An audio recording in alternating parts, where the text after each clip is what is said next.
Halo adik-adik, selamat pagi semuanya. Apa kabarnya? Kakak berharap semua dalam kondisi sehat ya. Oke, kita bertemu lagi dengan kakak di sini. Kita akan mulai kebaktian sekolah minggu kita pada hari ini dengan menyanyikan pujian Selamat pagi Bapa, selamat pagi Yesus, selamat pagi Roh Kudus. Semuanya nyanyi ya.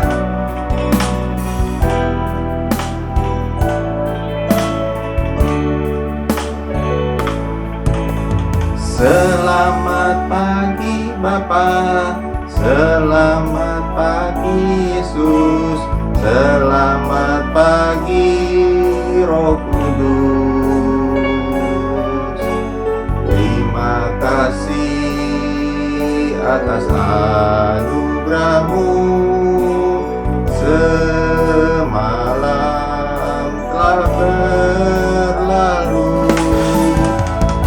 Memuji, ku bersyukur, ku muliakan nama-Mu. Allah Bapa, Putra Roh Kudus, terima kasih. Sekali lagi adik-adik, yuk semuanya nyanyi ya. Selamat pagi Bapa, selamat pagi Yesus, selamat pagi Roh Kudus.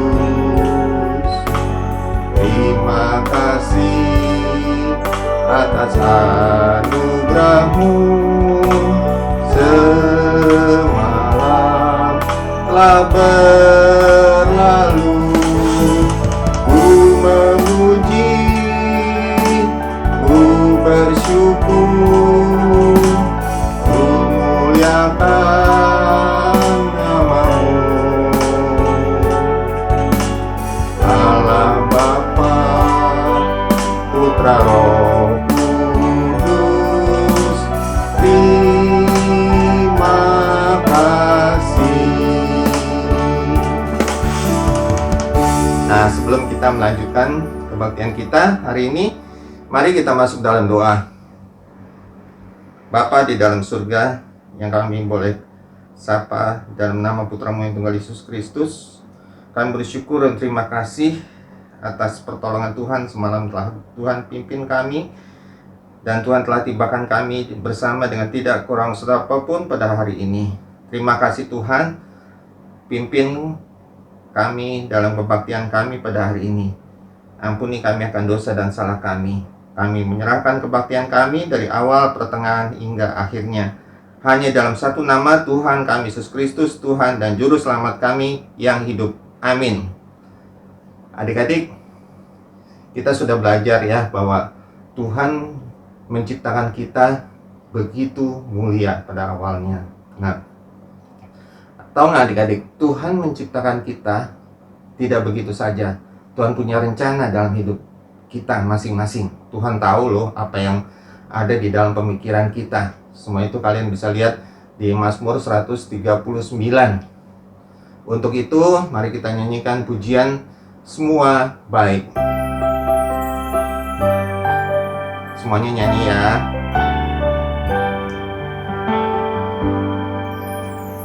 Dari semula telah Kau tetapkan hidupku dalam tangan-Mu, dalam rencana-Mu Tuhan.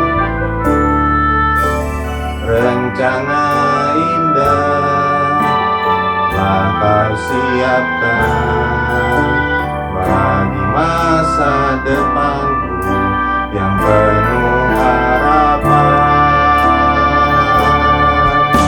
Semua baik, semua baik. Apa yang telah Kau perbuat di dalam hidupku, semua baik, sungguh teramat baik. Kau jadikan hidupku berarti. Luar biasa ya adik-adik ya. Tuhan menjadikan kita Dari semula sebelum kalian dilahirkan, Tuhan sudah punya rencana dalam hidup kita, dalam hidup adik-adik masing-masing. Setiap kita, Tuhan telah memberikan arti bahwa hidup ini adalah untuk memuliakan nama Tuhan. Nah, adik-adik, kita sebentar lagi mau mendengarkan firman Tuhan yang akan disampaikan oleh Ibu Ani Wijaya. Mari kita persiapkan hati kita, persiapkan pikiran kita, dan semua fokuskan pada apa yang akan disampaikan oleh Ibu Ani Wijaya. Sebelumnya, kita akan menyanyikan pujian firman-Mu, pelita bagi kakiku.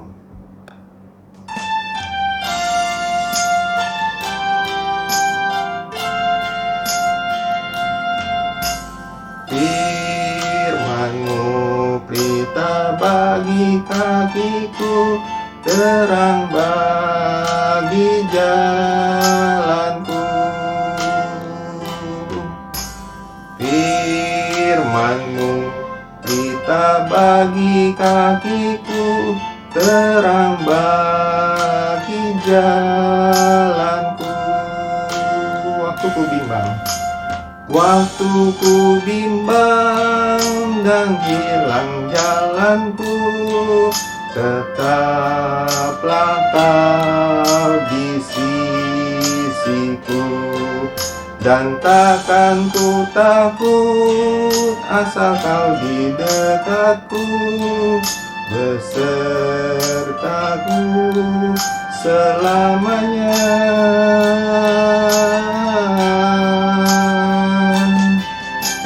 Firman-Mu, pelita bagi kakiku, terang bagi jalanku.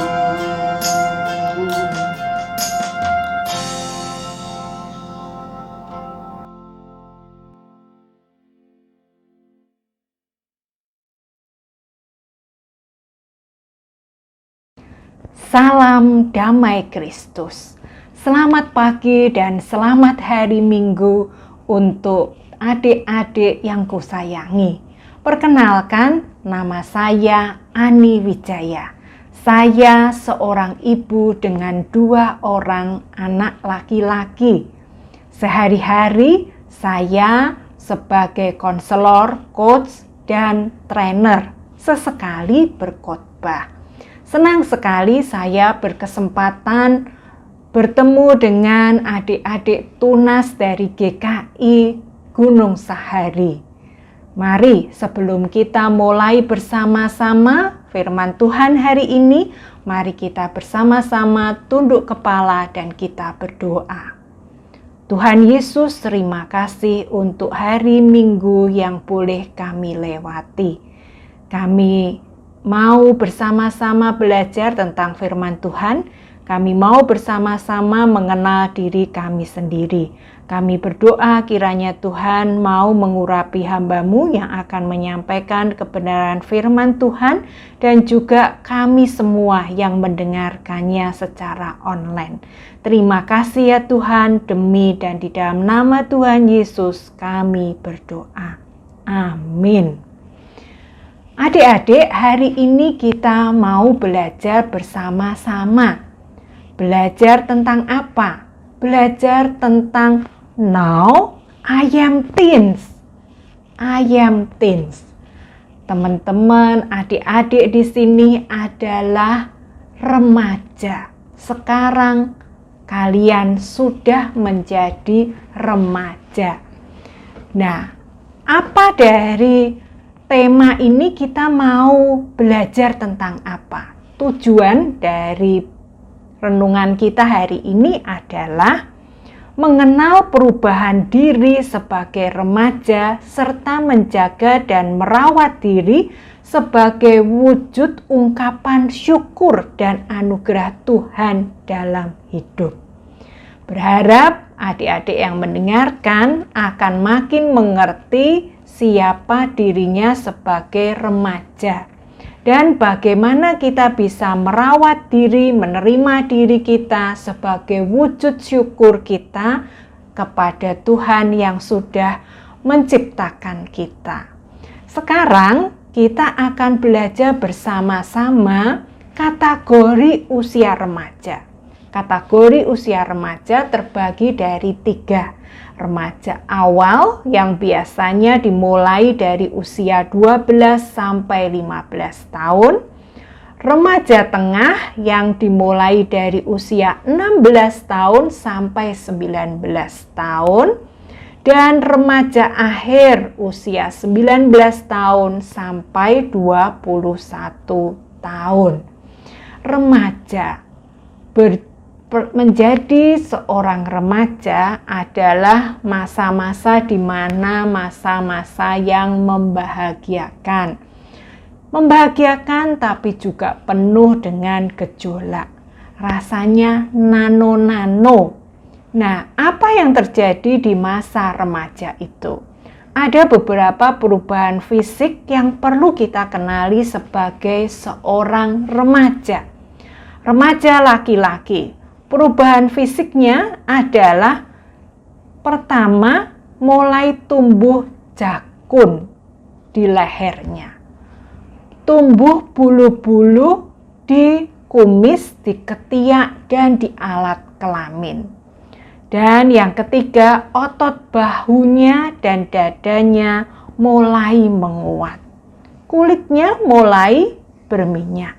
Suaranya mulai juga berubah menjadi lebih besar.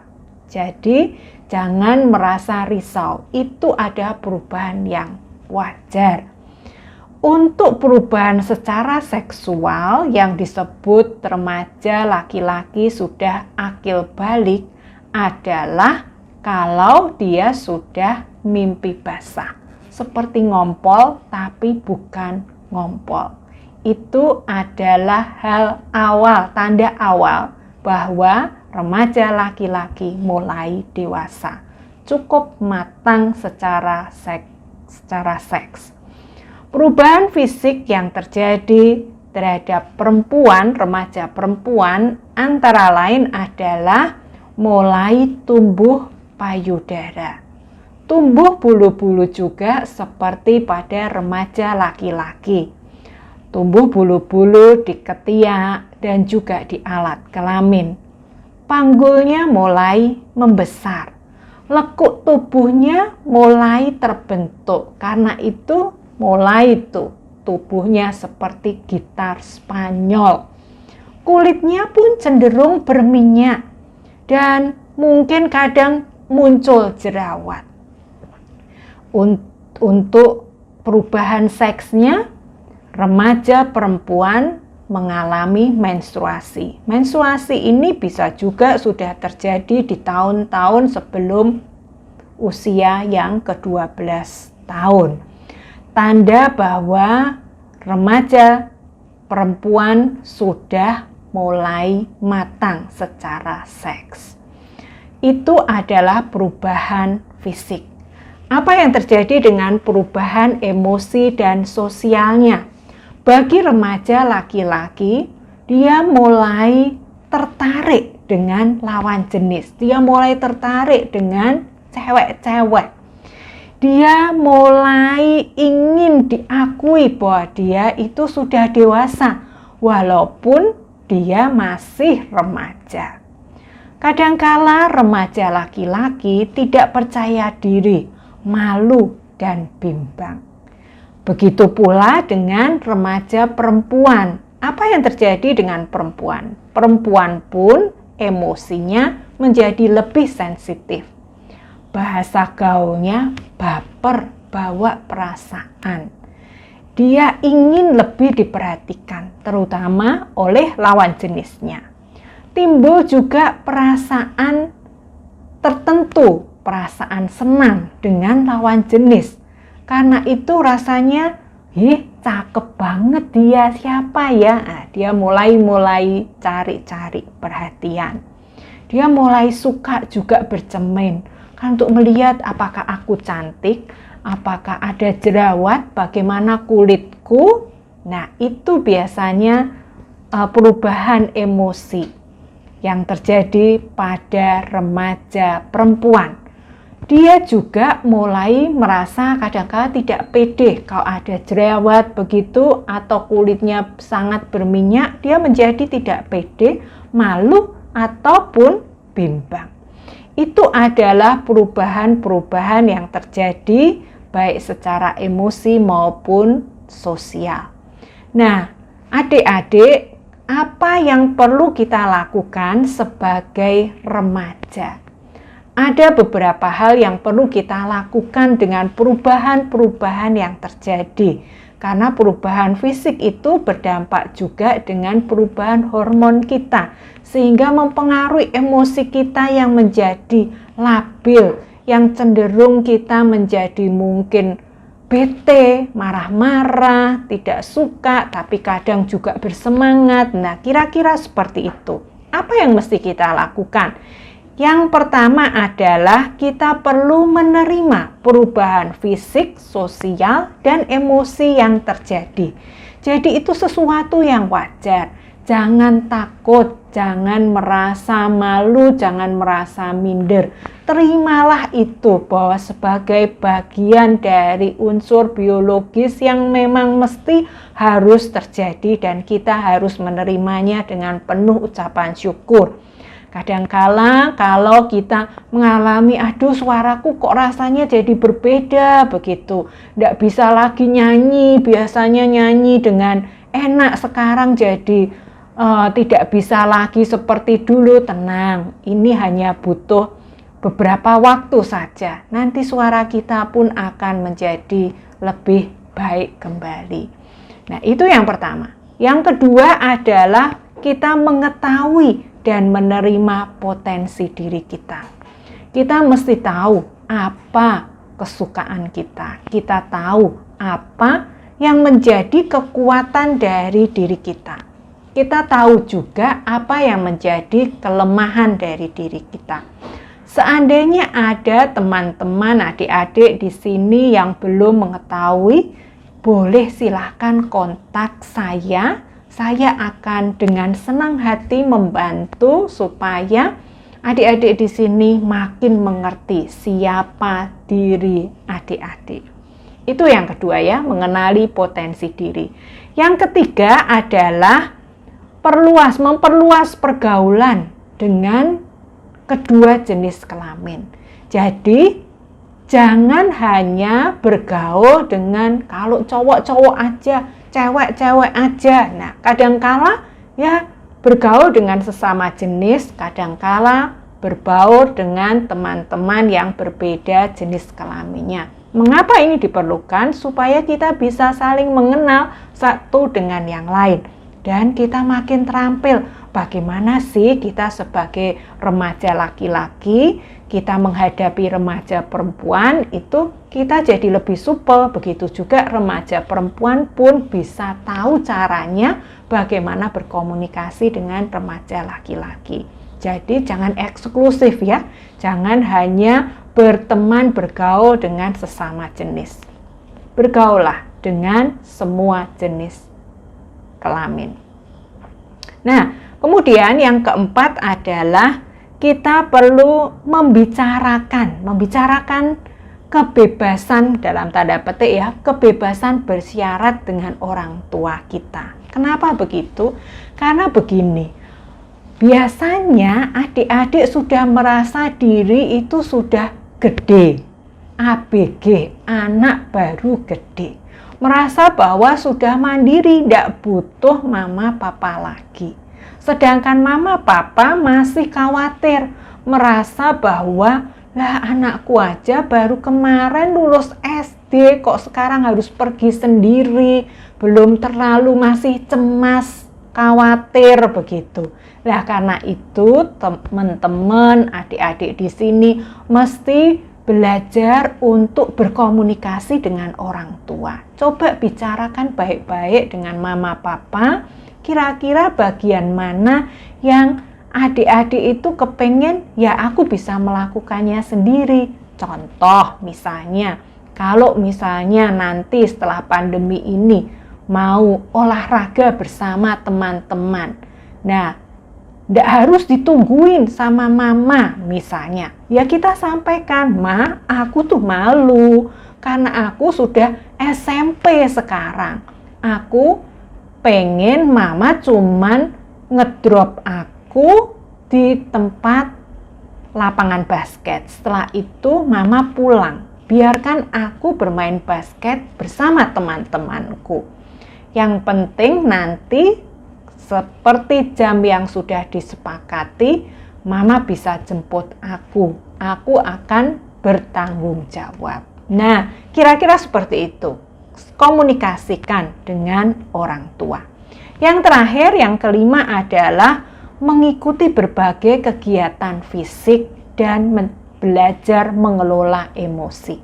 Kenapa ini penting? Seperti tadi saya sudah mengatakan bahwa masa remaja masa yang penuh gejolak karena pengaruh hormon. Sehingga rasanya antara dorongan seks dengan juga pikiran-pikiran, emosi itu sangat berkaitan begitu. Sehingga membuat suasana hati kita itu bisa baper, bawa perasaan. Nah, cara paling tepat ada kita mengalihkannya dengan kegiatan-kegiatan fisik seperti berolahraga. Nah, gimana wong pandemi ini kita stay at home gak bisa olahraga? Lakukanlah olahraga di sekitar rumah, bahkan di dalam rumah itu sendiri. Ikutlah membantu orang tuamu, ikut membantu papa mama ketika melakukan tugas-tugas rumah tangga, mencuci mobil, masak, menyapu, apapun bisa kamu lakukan untuk mengalihkan dorongan emosi yang labil. Dan juga perlu belajar mengelola emosi. Bagaimana menerima emosi, memberi nama emosi kita sehingga kita bisa bertindak secara tepat. Nah, ini kira-kira 5 hal yang perlu kita lakukan sebagai seorang remaja. Sebagai remaja Kristen, apa sih firman Tuhan untuk kita? Saya akan bacakan dari Yesaya 43 ayat 4a. Oleh karena engkau berharga di mataku dan mulia, dan aku ini Tuhan mengasihi engkau. Jadi adik-adik remaja, seperti Tuhan berkata kepada Yesaya, begitu juga kepada adik-adik hari ini. Jika kamu merasa bahwa kamu tidak dikasihi orang tuamu, tidak dikasihi temanmu, ingatlah bahwa Tuhan itu memandang dirimu itu berharga dan mulia, dan Tuhan sangat mengasihimu. Kita akan baca juga dari Mazmur 139 ayat 13. Sebab engkaulah Tuhan yang membentuk buah pinggangku, menenun aku dalam kandungan ibuku. Artinya apa? Artinya Tuhan itu sudah sejak kita di dalam kandungan ibu kita itu sudah diperhatikan oleh Tuhan. Karena kamu adalah berharga dan mulia. Dan di Yeremia 1 ayat 5, di situ dikatakan, sebelum aku membentuk engkau, bahkan sebelum membentuk engkau dalam rahim ibumu, aku telah mengenal engkau. Dan sebelum engkau keluar dari kandungan, aku telah menguduskan engkau. Aku telah menetapkan engkau menjadi nabi bagi bangsa-bangsa. Jadi jangan merasa minder, jangan merasa bimbang dan ragu. Karena adik-adik adalah orang yang sudah dikhususkan oleh Tuhan sendiri. Dan yang terakhir dari Timotius 1 Timotius 4 ayat 12. Jangan seorang pun menganggap engkau rendah karena engkau muda. Jadilah teladan bagi orang-orang percaya dalam perkataanmu, dalam tingkah lakumu, dalam kasihmu, dalam kesetiaanmu, dan dalam kesucianmu. Ayat ini menjadi ayat favorit saya ketika saya masih remaja. Saya selalu berusaha menanamkan pada diri saya sendiri bahwa Ani jangan minder, jangan seorang pun menganggap Ani rendah karena kamu masih remaja. Tapi jadilah teladan bagi orang-orang sekitarmu, bagi remaja di sekitarmu, bagi orang tuamu, baik dalam teladan apa? Teladan dalam berkata-kata, teladan dalam bertingkah laku, teladan dalam memberikan kasih, teladan dalam setia, dan dalam menjaga kesucian diri. Nah, itulah yang dikehendaki Tuhan. Mari remaja yang dikasihi oleh Tuhan, kita bersama-sama berani menjadi teladan bagi orang di sekitar kita. Mari kita bersama-sama berdoa. Terima kasih ya Tuhan untuk firman Tuhan pada kesempatan pagi hari ini. Kami rindu bahwa kami boleh mengambil komitmen untuk menjadi teladan bagi keluarga kami, bagi teman-teman kami, bagi komunitas di sekeliling kami. Kami berdoa kiranya Tuhan akan meneguhkan komitmen kami ini. Tuhan akan menolong kami melewati masa remaja kami dengan penuh sukacita dan penuh rasa ucapan syukur. Demi Kristus Yesus kami berdoa. Amin.